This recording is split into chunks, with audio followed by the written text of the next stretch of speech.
guys, we got an unboxing today, and there it is right there from Oakmont Bakery. Oh, what? It's half gone already. It's a delicious pumpkin pie. No, that's not what it is. I knew you guys knew that would be a joke. Here's what it is here. The Bebop 2. We're just gonna do a real quickie here because it's Thanksgiving, so we're gonna get this over with painless as possible. Tape they put on here. This thing's been sitting around the house for 2 days. Alright. And give you all your, don't exceed this, don't do this, don't do that. Alright, that's pretty straightforward stuff. There's the quad.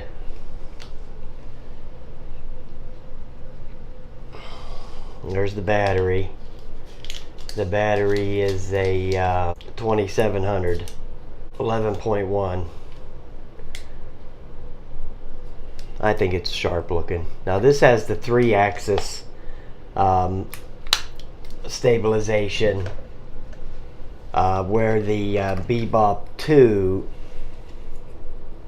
only had the 2-axis stabilization. So the video on this will be better, which I think on the Bebop it was real good, but this, the thing came off. This will be better. So in here, you got your props. I mean, this is not complicated stuff here, you know what I mean? They're color coded. There's your power brick, and it'll have that accessories in the accessory box. Match your country code, because Parrot does that with all their stuff. They always put all that kind of universal stuff in there. There's the thing to put the props on, which I think is kind of a pain, but that's their system. I've never had an issue with my Bebop 1, and I've flown over 50 flights with that. I've never had a problem. And there's all the different country deals for the, for the plug. So you match the one for your country and you put it on there, not complicated. There's the manual. It sure looks nice, that's for sure. Oh, there's the fan. You can see that. It's a pretty big one, actually. It's right there. I don't know if you can see it on the other camera, but there's the position hold right there. I'm a big fan of FPV. Well, it's not that I'm not a big fan of it. I haven't got into it yet,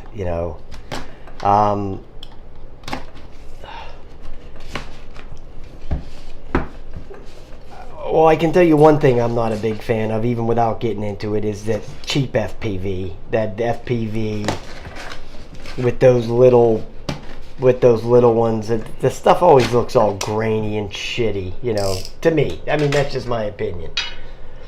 If I was going to get into FPV, I would probably go with the DJI headset and use that on the the Mavic or the Spark, or something like that. This stuff here where you drop the phone in there and all that, it's just, I don't know. I have one of these. I did an unboxing on one of these things a while back, maybe about 6 months ago. Actually, the video was pretty popular, even though it was only just a couple minutes. I just took it out of the box and looked at it, but people watched it. But I tried the thing one time. I put the phone inside there, and I said it's kind of wonky. You know what I mean? It's just kind of, well, let me put it to you in English. It's kind of shitty. Okay, that's what it really is. It's just kind of shitty. Okay, here's the FPV pack manual You know, and it's got all the languages in there for your enjoyment. Yeah, this holder is so big. You could put like tablets and stuff on here. So I thought that was pretty good. Even though I have tablets, I just use my phone when I'm using these. But what's nice about the new iOS is you can do the screen recording without modifying the phone at all. Okay, Apple has put that in their deal, so they put that right in their operating system now. So I can, when I take the Phantom or the Mavic Pro or any of these out, I can do the screen recording while I'm using the app. So I was never able to do that before because I didn't want to modify my phone or jailbreak the phone to be able to do that screen recording. So, but anyway, here's the Sky controller, and the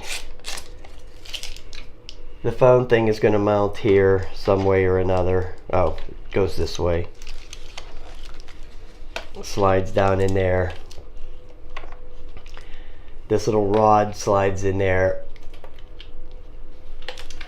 and there's a screw, and you have to tighten this thumb wheel. There's like a little thumb wheel. This part here goes in there, then you spin the little thumb wheel right there. So that's not overly complex. Right there it is, and you just tighten the thumb wheel like that. You know, I didn't even hardly look at it, and I was able to get it on there in 5 seconds, so it's not hard. And then there's the plastic cover for the... Now this has its own proprietary Wi-Fi. You plug the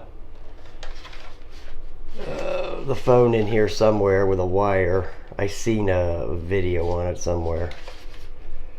You plug your phone in. Oh, here it is over here. You don't use the Wi-Fi for this. You turn that off. You put it in your phone. You put in airplane mode. You turn off the Wi-Fi, and then you just use the proprietary signal that comes out of the Sky controller.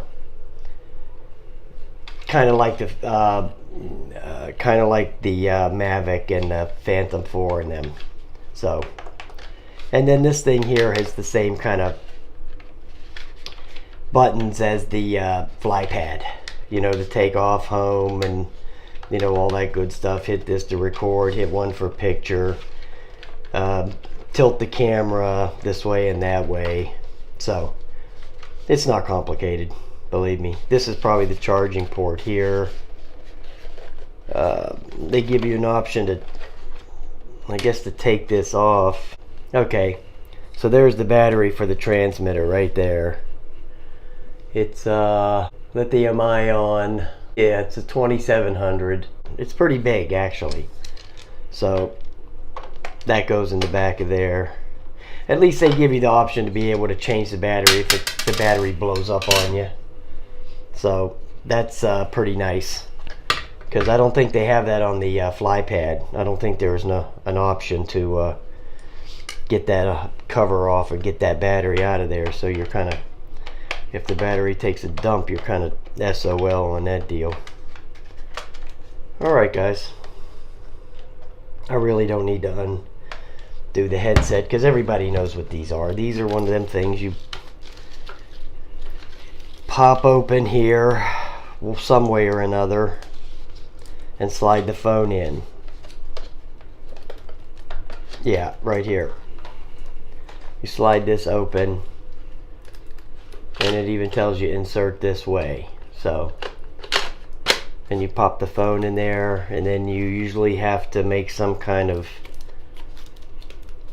usually there's some kind of adjustment knob or wheel on these, but I don't see it on this one, so maybe it's just a, you know, potluck type deal.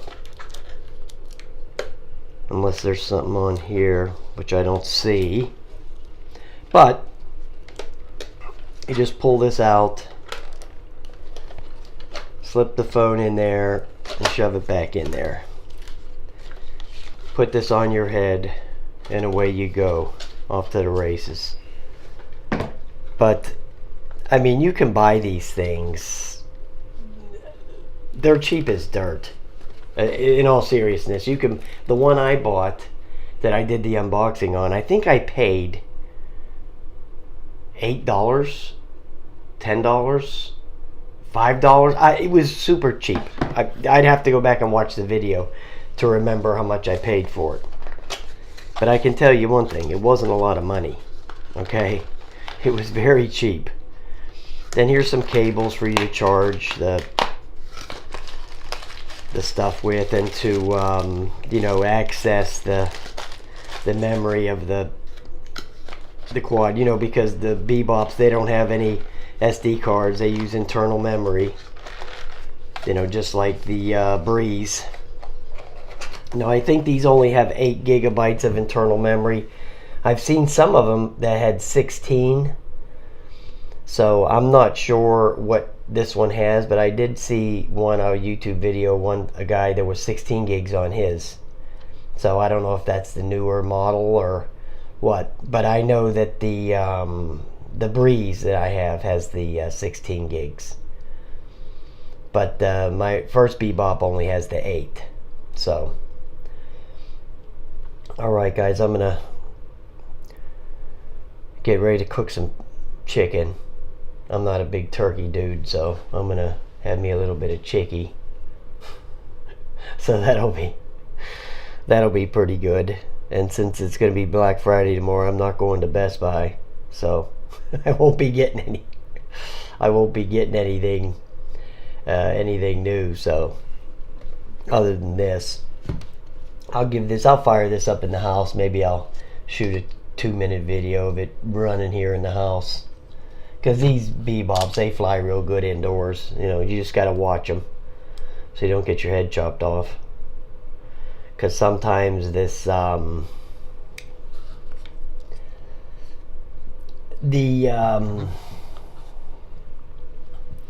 little sensors that they have on there to the positioning hold stuff, it sometimes doesn't like certain colors. I've noticed about that on these. I noticed that if I fly my Bebop in the house over the white carpet and the lights, like the beige, real light beige carpet, and it's white and beige, it never acts up.